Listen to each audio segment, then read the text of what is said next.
The Wood Whisperer is sponsored by Woodcraft. Just get started. Welcome to another episode of Tools Unleashed. Today we're looking at the dura-gold firm and flex longboard sanding block, Jessum's wood saber marking gauge, the VAD Concepts roller guide, and the Dutton Tools sander light. Now just a reminder, these are not in-depth reviews, they're just kind of first impressions, introducing you guys to tools that you might not know about, but might be interested in. And of course, as always, I include how I got the tool and whether or not the link that I'm gonna share for it is an affiliate link. Unleash the tools. First up, we have the dura-gold firm and flex longboard sanding block. It retails for $29.99. It's made of medium density polyurethane foam and plastic, and you can get it in your favorite color as long as your favorite color is yellow. The idea behind this thing is that you can easily sand curved surfaces of almost any radius. So let's say you rough cut a curve on the bandsaw, you can use this to smooth the resulting cut. It's not really a tool that you would use to shape the curve, you're just using it to take a rough curve that's already been established and you just need to knock down those high spots to make it nice and smooth. It has just enough flex to conform to most curves I might want to sand.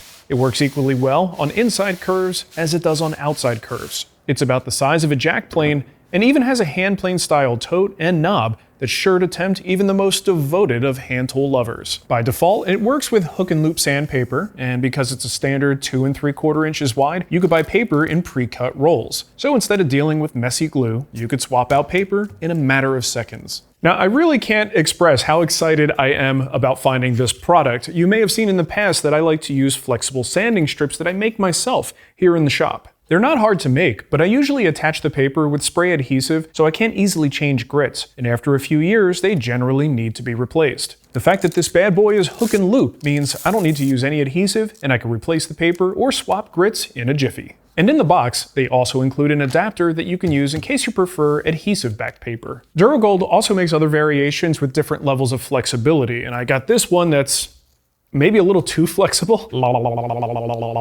They also have one that you can dial in to a fixed radius. Now I almost purchased that one, but then I really thought about the kind of curves that I make. They're typically not even symmetrical, and they're not a fixed radius. So if you dial that thing into a single radius, how useful is that really gonna be? For me, honestly, having something that conforms on the fly to an irregular curve like that is gonna be far more useful. Anyway, it's safe to say that I will not be messing around with shop-made flexible sanding strips anymore.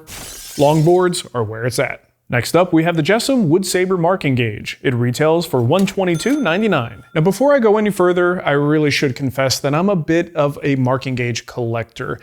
I just love these things, and you can usually find them from very small companies, so I could support a small maker, and I just have an appreciation for a really finely crafted tool. So if it seems like I might be waxing poetically about this marking gauge, that's probably why. And I'm in pretty good company. There's a 2009 Pop Woodworking post from Chris Schwarz titled Marking Gauges, the Clamps of the Hand Tool World. The TLDR here is that you can never have too many. So when I see a marking gauge like this, I don't just look at whether or not it cuts lines, of course it does. And I have several others that do the same thing. What I'm really looking at is the industrial design, the quality of materials, and what it might do differently than my other gauges. And yes, I'm also considering how fun it is to use, because a tool that's fun to use means you're going to use it more often, and look, we could all use a little bit more happiness in our lives. First thing you'll notice with the Wood Saber is that it's a chonker. It weighs just over 1 pound. It's made from stainless steel and 6061 aluminum, and I can't tell if it's because of or in spite of its weight that it feels so great in hand. I wear a glove size large, so your mileage may vary if you have smaller hands. So here's how it works. Inside the body is a spring-loaded ball bearing that allows you to advance the guide shaft in half-inch increments. So you get close to the number you want,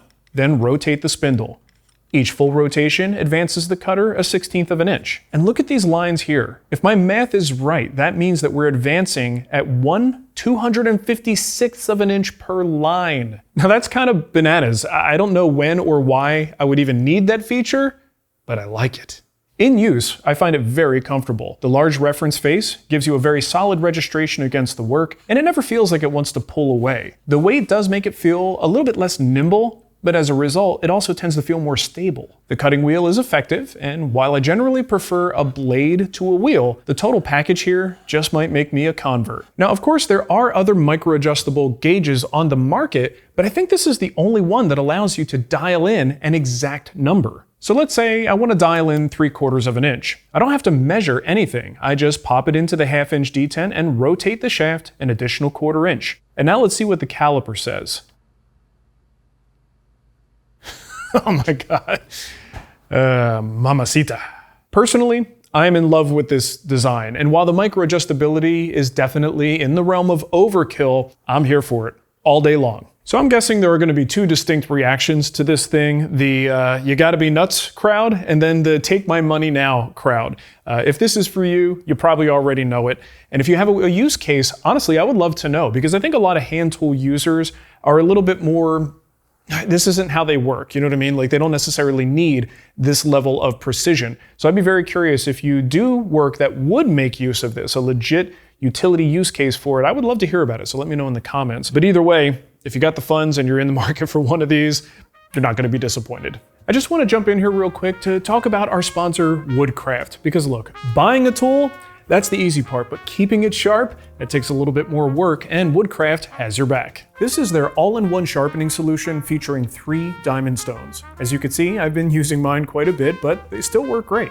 You can use them wet or dry, and each of the stones is removable. So let's hone a micro bevel on this plane iron. I'll use the Wood River honing guide to set the iron at about 27 degrees.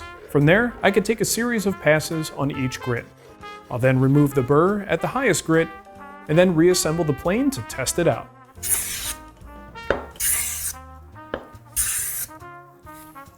Nice. I gotta say, I'm guilty of going way higher than 1,000 usually. Sometimes you gotta wonder if it's just diminishing returns. Ooh, baby.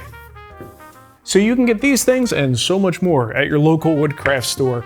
And if you can't get to the store, go to woodcraft.com. They have everything you need to just get started. Next up, we have the VAD Concepts Roller Guide that goes for $75, or you can get 2 rollers and a spacer for $170. The maker is a gentleman named Matthew Valentine, and he runs a one-man shop in Michigan. I love being able to showcase products from small makers. So this is a high-quality 3D printed roller that drops into any standard miter slot. The body can be adjusted in and out as needed, and the roller itself is spring-loaded with about 3/8 of an inch of travel. So you can use this guy in pretty much the same way that you use a featherboard, as it applies pressure to the workpiece, keeping it registered against the fence. And if you get the extra roller and spacer, you can have a nice tall support for anything that you might do with the bandsaw or table saw. To set it up, you just slide the bar into the miter slot, engage the wheels with your workpiece, just to the point that the spring engages, and then tighten the whole thing down. From there, it keeps a nice steady pressure on the workpiece, and the 3/8 inch travel in the spring means that if you're cutting something a little irregular, it can move in and out to compensate. They're also available in a range of colors, which is a fun touch.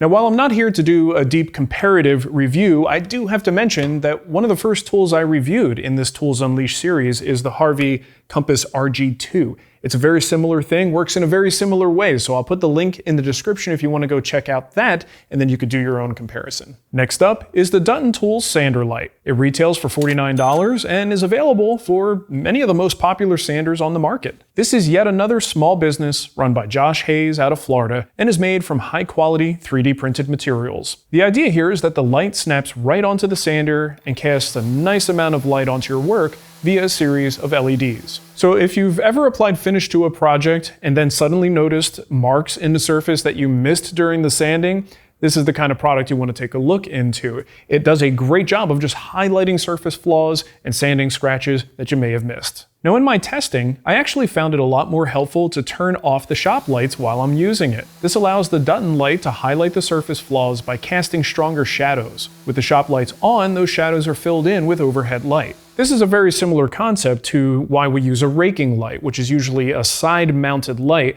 Turn the rest of the lights off, and it just casts shadows where you could see anything that's raised above the surface, and any little surface imperfection becomes obvious. Of course, the light requires power, and they supply a 16-foot power cable so you can zip tie the cord to your sander's cord or hose so that they're always together. Now, if you use a dust extractor like I do, you might consider using some kind of a splitter so that everything can be connected to the dust extractor. But keep in mind, the light will stay on even when you turn off the sander. Thankfully, the cord can be easily disconnected when not in use. Josh also warned me that on some models of extractors, there's just enough of a power draw from this light that after you turn the sander on and then you turn it back off, the dust extractor doesn't turn off. Now, I didn't see that with my dust extractor, but it's just something I want to make you aware of. So if you want the best surface quality possible with the most visibility of your work, or maybe you just have aging eyesight like a lot of us do, and you just need a little bit more light cast on the subject, this is definitely something you're going to want to look into. Oh, and by the way, they also have lights for the domino as well as the lamello. And having taught a number of classes that utilize the domino, I've seen folks struggle with visibility of that little cursor because it's kind of tucked in there. So I think this is a pretty good concept.